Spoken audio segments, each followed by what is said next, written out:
राधा कृष्ण। आइए शुरू करते हैं धंधुकारी की कथा। श्रीमद् भागवत सुनने से मिली जिसे प्रेत योनि से मुक्ति। तुंगभद्रा नदी के तट पर एक नगर था जहां आत्मदेव नाम के एक ब्राह्मण रहते थे। वह समस्त वेदों के ज्ञाता थे और उनका तेज सूर्य के समान था। उनके द्वार से कभी कोई भिक्षुक खाली नहीं लौटता था। उनकी पत्नी का नाम था धुंधली। धुंधली बहुत ही झगड़ालू थी। आत्मदेव शांत रहते थे। वह जब घर लौटते तो धुंधली बहुत ही कलह करती।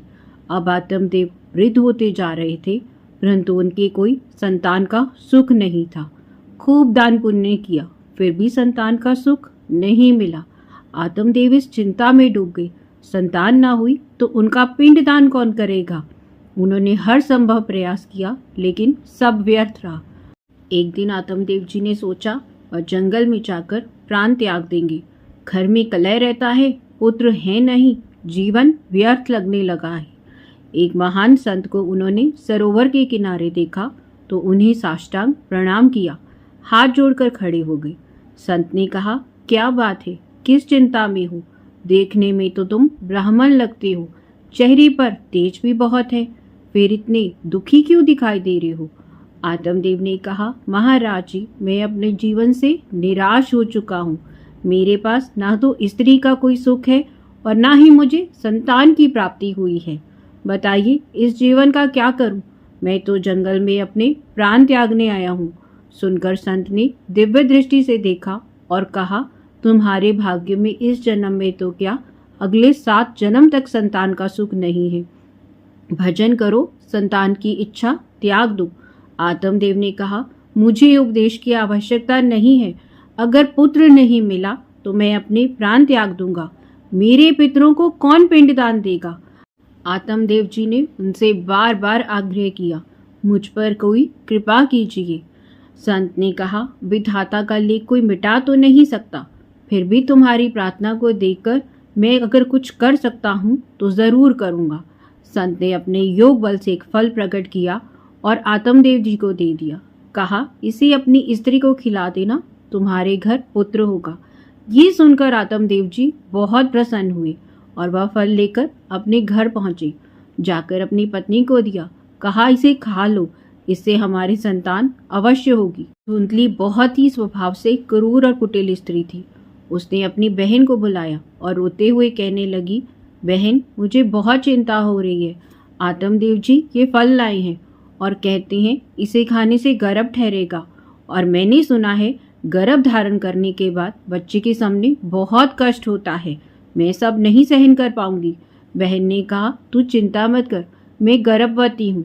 तुम ऐसे करो, मेरे पति को कुछ धन दे दो, मुझे धन की बहुत आवश्यकता है, और तुम गर्भवती होने का नाटक करना। मैं जब बच्चा होगा तो तुम्हें दे दूंगी और अपने बच्चे को कह दूंगी कि वह तो मर गया है, और जो ये फल लाई हो ये गाय को खिला दो, ताकि उन्हें शक भी ना हो और हमारी परीक्षा भी हो जाए। उसकी बहन ने वैसा ही किया। धुंधली ने गर्भ धारण करने का नाटक किया और जैसे ही उसकी बहन के बच्चा हुआ, धुंधली ने घोषणा कर दी कि मेरे यहाँ पुत्र हुआ है। आत्मदेव जी को इस बात का अंदाजा ही नहीं लगा कि घर में क्या षड्यंत्र रचा जा रहा है। वो तो बस सुखी थे कि उनके घर पुत्र का जन्म हुआ है। 3 महीने बाद उस गाय के घर भी एक संतान ने जन्म लिया। वह संतान मनुष्य के शरीर के आकार की थी, बस जो उसकी कान थी वह बिल्कुल गाय के जैसी थी। ये सब योग बल का ही परिणाम था। आत्मदेव जी की खुशी का ठिकाना ही नहीं रहा। उनके घर में एक नहीं 2-2 पुत्र हो गए थे। चूंकि गाय की संतान को भी उन्होंने अपने पुत्र की तरह ही पाला और उसका नाम रखा गोकर्ण। और धुंधली ने अपने पुत्र का नाम रखा धंधुकारी। कुछ समय व्यतीत हुआ, गोकर्ण और धंधुकारी दोनों युवा हो गए।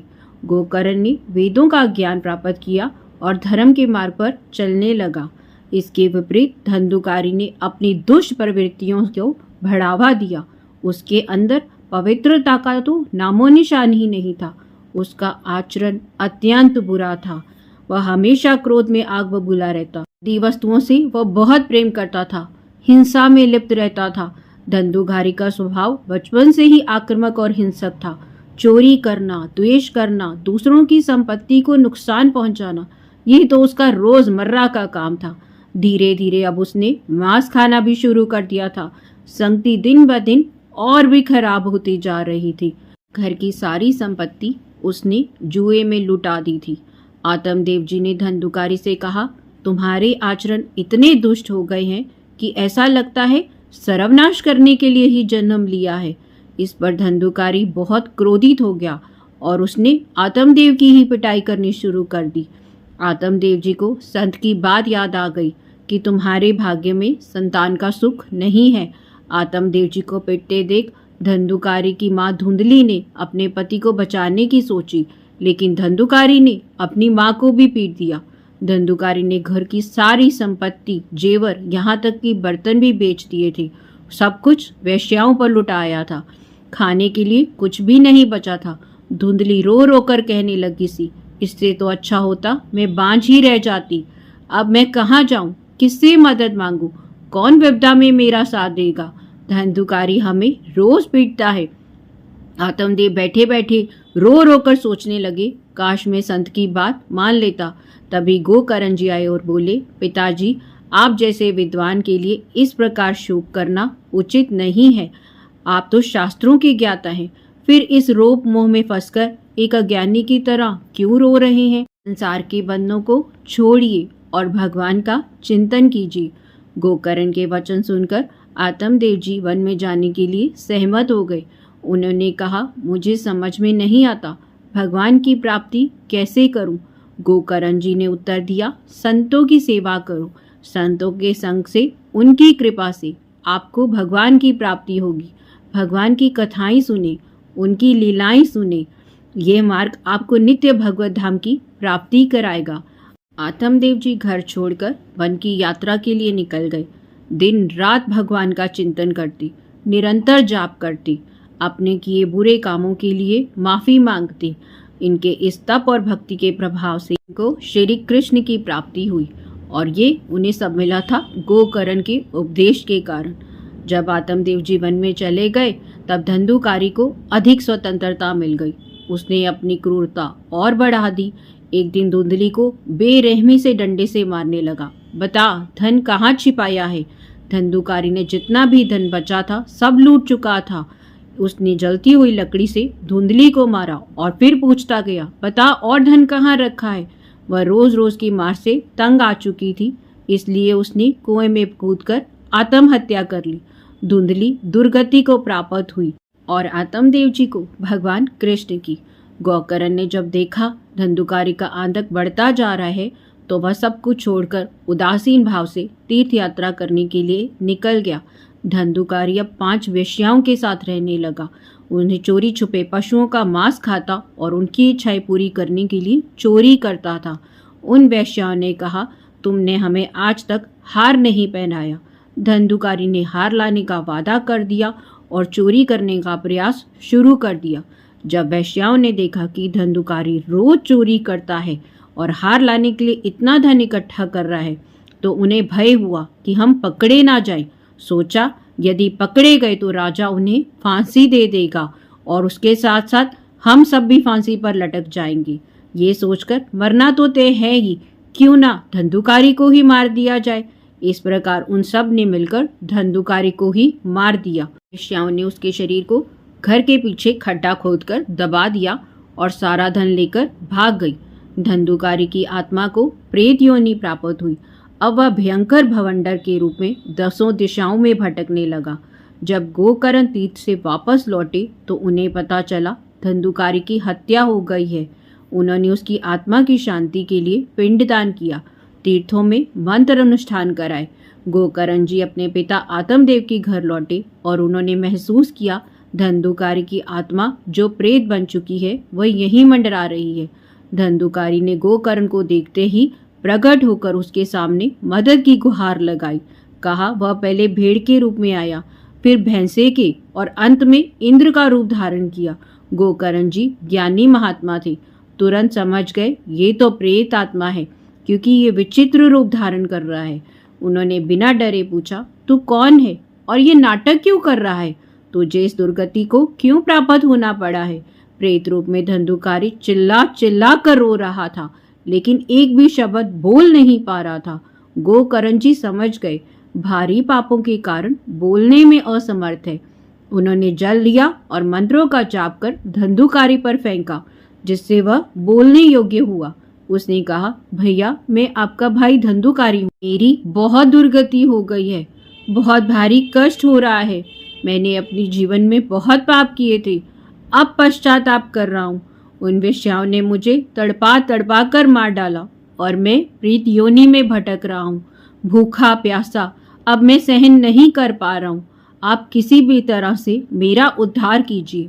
गोकर्ण ने कहा, मैंने तो तुम्हारे लिए श्राद्ध किया है, तीर्थों में अनुष्ठान भी किया था, फिर प्रेत योनि से तुम्हारा उद्धार क्यों नहीं हुआ? धंधुकारी ने उत्तर दिया, भैया सैकड़ों बार भी श्राद्ध करने पर मेरा उद्धार नहीं होगा।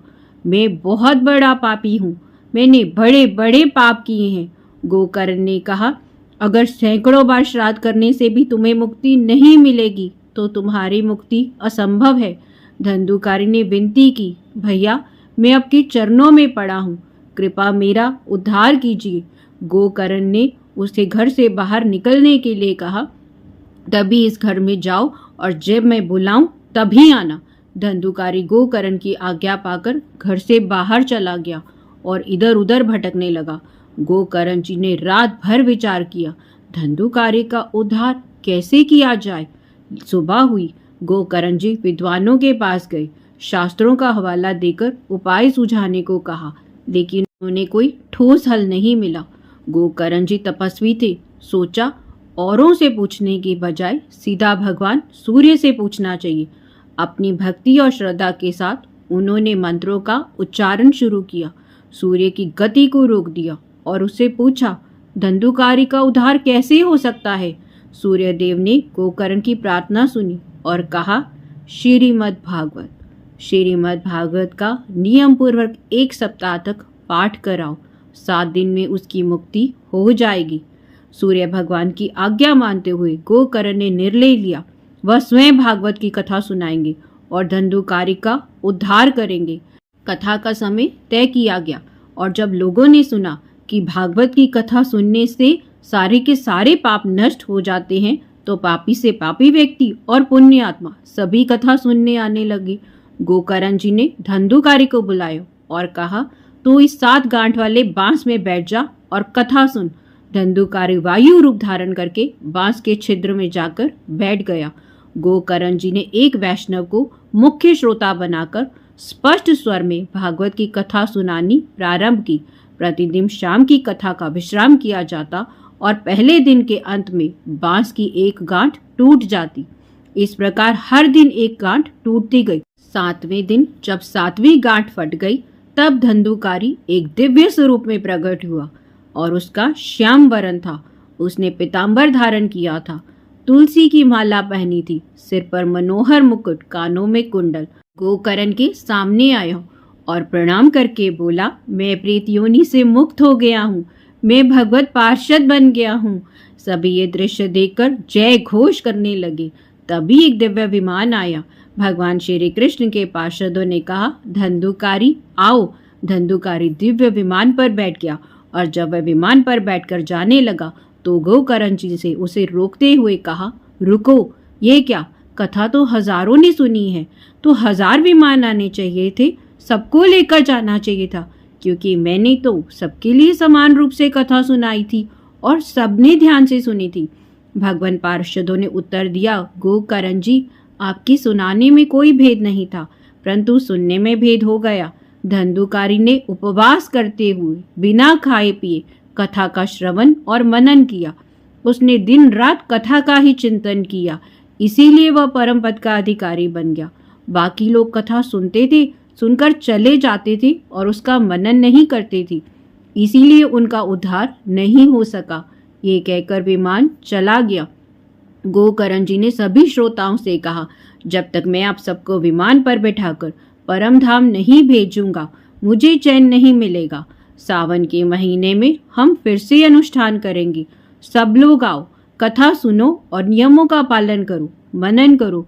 गोकर्ण जी की इस बात पर सबने सहमति दी और सावन के महीने में पुनः श्रीमद् भागवत कथा का आयोजन किया गया। सभी श्रोताओं ने उपवास रखा, अल्पाहार करके कथा को नियम पूर्वक सुना। जब 7 दिनों में कथा समाप्त हुई तब भगवान के अनेक पार्षद विमान लेकर आए। जितने भी कथा सुनने वाले थे सभी परम धाम को गए। भगवान श्री कृष्ण ने गोकर्ण जी को स्वयं अपने हृदय से लगाया। जैसे ही गोकर्ण जी को भगवान ने हृदय से लगाया वह भगवत स्वरूप हो गए। उनका रूप श्याम वर्ण में बदल गया। उन्होंने पीताम्बर धारण कर लिया। कानों में मनोहर कुंडल झलकने लगे। यहाँ तक कहा जाता है कि गोकर्ण जी की अपार कृपा से सभी जीव जंतु जो कथा में उपस्थित थे उनका भी उद्धार हो गया। वे सब विमान पर बैठकर भगवत धाम को चले गए। जहाँ बड़े बड़े सिद्धों को भगवत प्राप्ति नहीं होती, वहीं गोकर्ण जी की प्रभाव से भागवत की कथा सुनने मात्र से धंधुकारी सहित सभी श्रोता भगवत धाम को प्राप्त हुए। राधा कृष्ण, राधा कृष्ण।